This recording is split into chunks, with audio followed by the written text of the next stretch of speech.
খোয়াই গৌরনগর এলাকায় ঘরের মধ্যে এক মহিলার মৃতদেহ উদ্ধার। ঘটনা সোমবার সকাল 7:30 নাগাদ।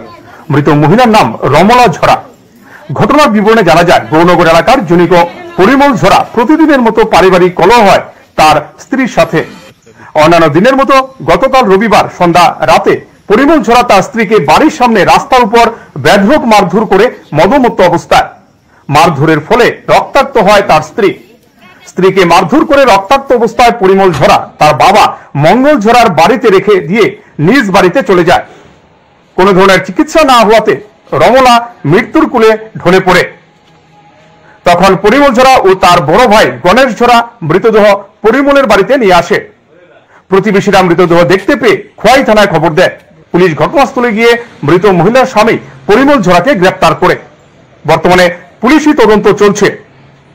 খোয়াই থেকে শুভঙ্করদের প্রতিবেদন। আজকে সকালবেলা ভোরবেলা আমরা একটা খবর পাই যে জরাপাড়া গৌরনগর একটা মার্ডার হয়েছে। তো সেই ইনফরমেশন পেয়ে I along with additional SP, OC women and second OC Khowai, তো আমরা এখানে ছুটে আসি। এফএসএলকেও খবর দেওয়া হয়। তো ছুটে এসে আমরা ঘটনাটা তদন্ত করি। তো প্রাইমারি ইনভেস্টিগেশনে সেটা পাওয়া গেছে যে মানে জামাই আর বউর মধ্যে ঝগড়া প্রায়ই চলতো। তো কালকে ওরা একটু মদমত্ত অবস্থায় ছিল। তো ঝগড়ার পর একটু হাতাপাই হয়েছে। তো সেই হাতাপাইয়ে মাথাতে একটু চোট পেয়েছে। তো সেই কারণে মহিলার ডেথ হয়েছে। তো আফটার কমপ্লিট ইনভেস্টিগেশন আপনাদেরকে বিস্তারিত। মহিলার নাম কি স্যার? রমনা জোড়া, গৌরনগর। হাজবেন্ড কোন? পরিমল জোড়া।